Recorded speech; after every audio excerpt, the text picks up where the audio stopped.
Ամերիկայի Միացյալ Նահանգների և Իսրայելի հարվածներից հետո Մերձավոր Արևելքում ռազմական, քաղաքական և դիվանագիտական զարգացումները շարունակվում են, կենտրոնանալով ինչպես Թեհրանի շուրջ ընթացող գործողությունների, այնպես էլ Հորմուզի նեղուցի շուրջ սրվող հակասությունների վրա։ Այդ ֆոնին նոր տեղեկություններ են ստացվել նաև Երուսաղեմից, որտեղ գրանցվել են բազմաթիվ պայթյուններ։ Թուրքիայի պաշտպանության նախարարությունն էլ հայտարարել է, որ ՆԱՏՕ-ի հակահրթիռային պաշտպանության ուժերը Թուրքիայի օդային տարածքում խոցել են Իրանից արձակված բալիստիկ հրթիռ։ Թուրքական լրատվամիջոցների փոխանցմամբ այն չեզոքացվել է արևելյան միջերկրական ծովում տեղակայված համակարգերի միջոցով։ Հաղորդումներում նշվում է, որ սա արդեն 4-րդ իրանական հրթիռն է, որը խոցվել է Թուրքիայի երկնքում։ Թեհրանից և հարակից շրջաններից շարունակվում են հրթիռակոծությունների մասին տեղեկությունները։ Նշվում է նաև հարևան Քարաջ քաղաքում հրթիռների ընկնելու մասին։ Իսրայելի պաշտպանության բանակը հայտարարել է, որ իրանական հրթիռներն արձակվում են երկրի սահմանների ուղղությամբ և պաշտպանական համակարգերը ներգրավվել են դրանք որսալու գործողություններում։ Զուգահեռաբար Իսրայելի պաշտպանության ուժերը հայտնել են Իրանի հյուսիսում գտնվող հակաօդային պաշտպանության օբյեկտի խոցման մասին։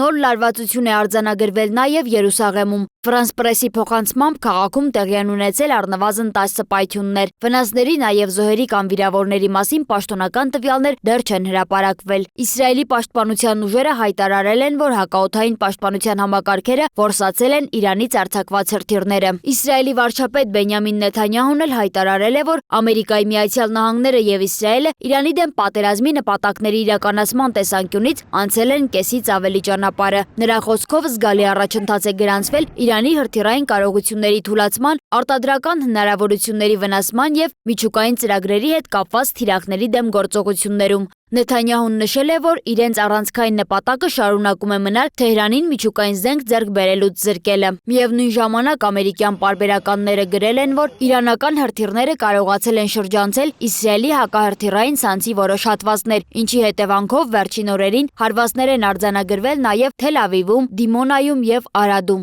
Հրապարակման մեջ որպես պատճառ նշվում է նաև հակահրթիռային զինամթերքի պակասը, ինչը ըստ պարբերականի ստիպում է իսրայելական կողմին առաջնահերթություն սահմանել որսման ընթացքում։ Իրանի շուրջ զարգացումները սրվում են նաև էներգետիկ և ծովային հաղորդակցության ուղղություններով։ Իրանի խորհրդարանի ազգային անվտանգության հանձնաժողովը հաստատել է ծրագիրը, որը վերաբերում է Հորմուզի նեղուցի կառավարմանը։ Փաստաթուղթը ներառում է նավերի անցման համար վճարների սահմանում, նաև Ամերիկայի Միացյալ Նահանգների, Իսրայելի և Իրանի դեմ պատժամիջոցներ սահմանած երկրների հետ առնչվող նավերի նկատմամբ սահմանափակումներ։ Ամերիկայի Միացյալ Նահանգների պետքարտուղար Մարկո Ռուբիոն էլ հայտարարել է, որ Վաշինգտոնը չի ընդունի, եթե Իրանը փորձի հայտարարել ինքնիշխանություն Հորմուզի նեղուցի նկատմամբ։ Նրա խոսքով նման քայլը վտանգավոր նախադեպ կստեղծի միջազգային ջրային ուղիների նկատմամբ վերահսկողություն սահմանելու հարցում։ Ռուբիոն ընդգծել է, որ Հորմուզի նեղուցը բաց կմնա այս կամ այն կերպ, իսկ հակառակ դեպքում Իրանը կբախվի հետևանքների։ Միաժամանակ հաղորդվել է, որ Ամերիկայի Միացյալ Նահանգների նախագահ Դոնալդ Թրամփը պատրաստ է դադարեցնել Իրանի դեմ ռազմական արշավը, նույնիսկ եթե Հորմուզի նեղուցի մեծ մասը փակ մնա։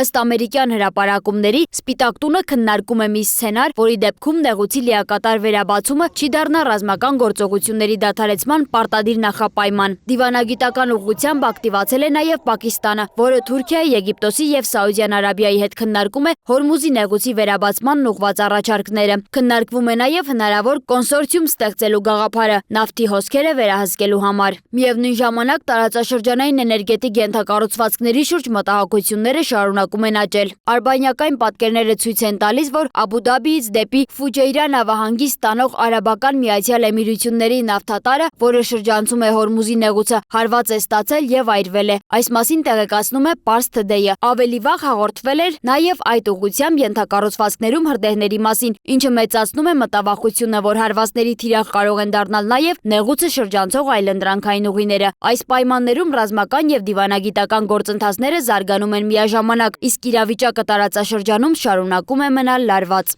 Սոնա Գիշյան, Free News, Ազատ լուրեր։